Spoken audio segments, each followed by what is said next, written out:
क्योंकि रशिया और इंडिया के बीच 2000 के बाद से एनुअल समिट हुआ करती है, तो ये वही है। लेकिन बीच में क्योंकि कोविड की वजह से और कुछ और ऐसे इवेंट्स चलते रहे कि ये वाली समिट नहीं होती रही, तो ये विजिट इसलिए भी ज़्यादा अहम हो जाता है क्योंकि नरेंद्र मोदी साहब का ये विजिट 5 सालों में पहला विजिट है रशिया का। और ये रिस्पेक्ट क्या है पूरी दुनिया में? अगर हम बात करें हमारे प्राइम मिनिस्टर की, दुनिया के दूसरे कंट्रीज के साथ क्या रिलेशंस हैं?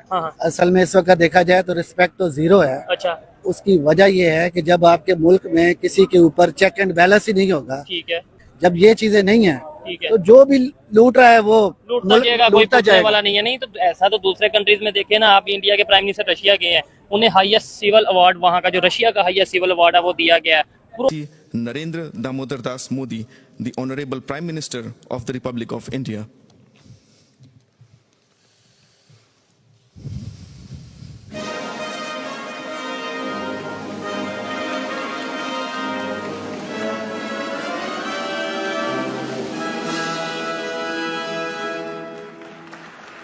जय हिंद दोस्तों। प्रधानमंत्री मोदी के 2 दिवसीय रूस यात्रा पर पूरे पश्चिमी राष्ट्र और दुनिया की नजरें लगी थी। आखिर मोदी ऐसा क्या करने रूस गए हैं, और इसी में रूस ने अपना सर्वोच्च नागरिक सम्मान पुरस्कार देते हुए भारत के साथ एक बड़ी न्यूक्लियर डील कर डाली है।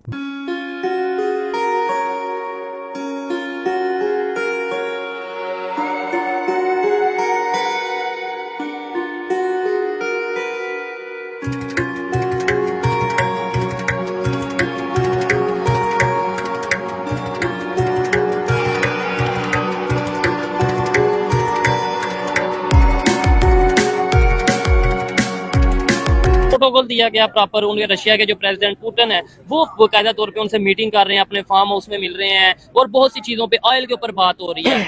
इंडिया अगर रशिया से ऑयल ले सकता है, उन्हें सिविल अवार्ड मिल सकते हैं, हाईएस्ट सिविल अवार्ड, हम क्यों नहीं ऑयल ले सकते? हमें अवार्ड तो चले छोड़ ही देना।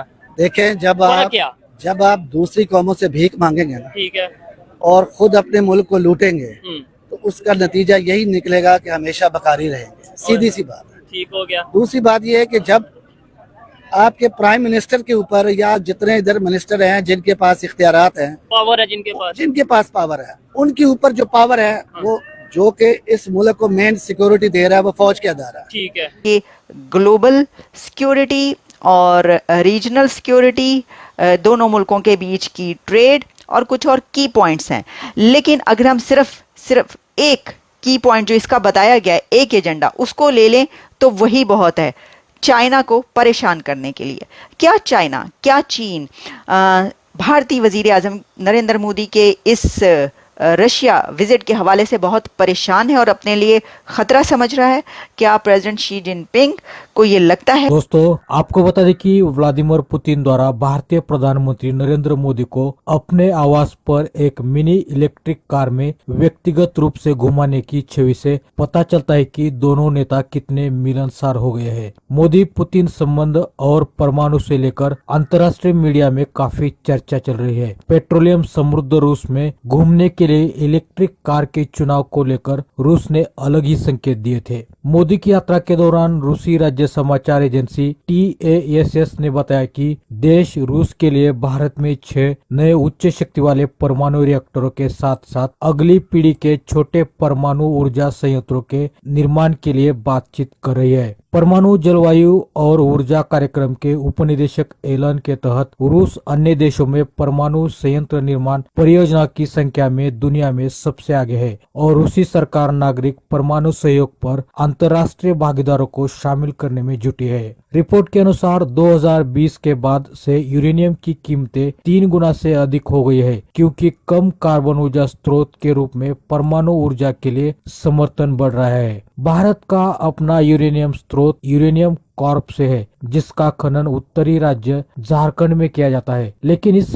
क्षेत्र में भंडार तेजी से कम हो रहे हैं। मोदी ने कहा, हर भारतीय रूस को एक विश्वसनीय मित्र, अच्छे और बुरे समय के साथी के रूप में देखता है। मैं भारत रूस संबंधों को नई ऊंचाइयों पर ले जाने के लिए अथक प्रयास करने के लिए राष्ट्रपति पुतिन की सराहना करता हूं। भारत रूस मित्रता हमेशा सकारात्मक रही है। रूस अब भारत का दूसरा सबसे बड़ा आयात साझेदार है। रूस के साथ व्यापार घाटा भी दूसरा सबसे बड़ा है, जिससे दोनों देशों के बीच असंतुलित व्यापार को लेकर चिंताएं बढ़ रही है। भारत और रूस ने 2030 तक द्विपक्षीय व्यापार को वर्तमान में $65 बिलियन से बढ़ाकर $100 बिलियन तक पहुंचाने का महत्वाकांक्षी लक्ष्य रखा है। रूस ने मॉस्को में पीएम नरेंद्र मोदी को देश का सर्वोच्च सम्मान Order of Saint Andrew the Apostle से नवाजा। पीएम मोदी 2 दिवसीय दौरे के दूसरे दिन राष्ट्रपति पुतिन के साथ शिखर वार्ता में भी शामिल हुए। दुनिया के 2 बड़े नेताओं के बीच हुई बैठक में आतंकवाद से लेकर रूस यूक्रेन युद्ध समेत दोनों देशों के बीच हुई कई समझौते पर चर्चा हुई।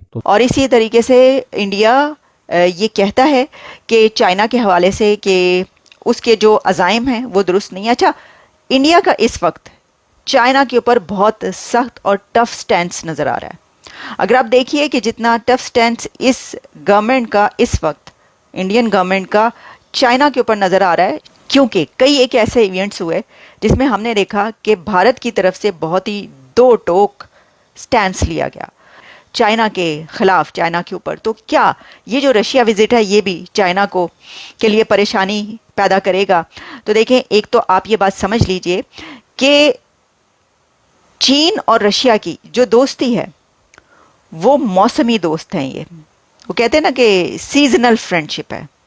कुछ परिंदे होते हैं जो गर्मियों में किसी और तरफ प्रवास करके चले जाते हैं। अमेरिका में ही बहुत, क्योंकि लेक्स हैं और ऐसे एरियाज़ हैं कि कुछ बहुत ज़्यादा कोल्ड है, कुछ बहुत गर्म है। तो क्या होता है कि साइबेरिया से परिंदे जो उड़ते हैं, बहुत ठंडी इलाकों से परिंदे उड़ते हैं, तो वो अमेरिका के उन इलाकों में प्रवास करके पहुंचते हैं कि जहां पर उन्हें पता है कि अगले 6 मंथ्स गर्मी रहेगी, वो वहां पर चैन से रह सकें। तो चीन और रूस की दोस्ती भी ऐसी ही दोस्ती है। रशिया और चाइना ये जो करीब नज़र आ रहे हैं, ये कोई डेकेड्स पुरानी दोस्ती नहीं है इंडिया और रशिया की तरह। इंडिया और रशिया की फ्रेंडशिप का कोई मुकाबला नहीं है चाइना और रशिया के अब के इस वक्त के अच्छे ताल्लुकात का, क्योंकि रशिया को इस वक्त ज़रूरत है चीन की। रशिया तो हमें वियतनाम में भी नज़र आया। प्रेसिडेंट पुतिन तो वियतनाम भी पहुंच गए, प्रेसिडेंट पुतिन तो कोरिया भी पहुंचे, जिसके मुतालिक कभी सोचा नहीं जा सकता था, क्योंकि इस वक्त उनके पास जो ऑप्शंस हैं वो उन्हीं को देख रहे हैं।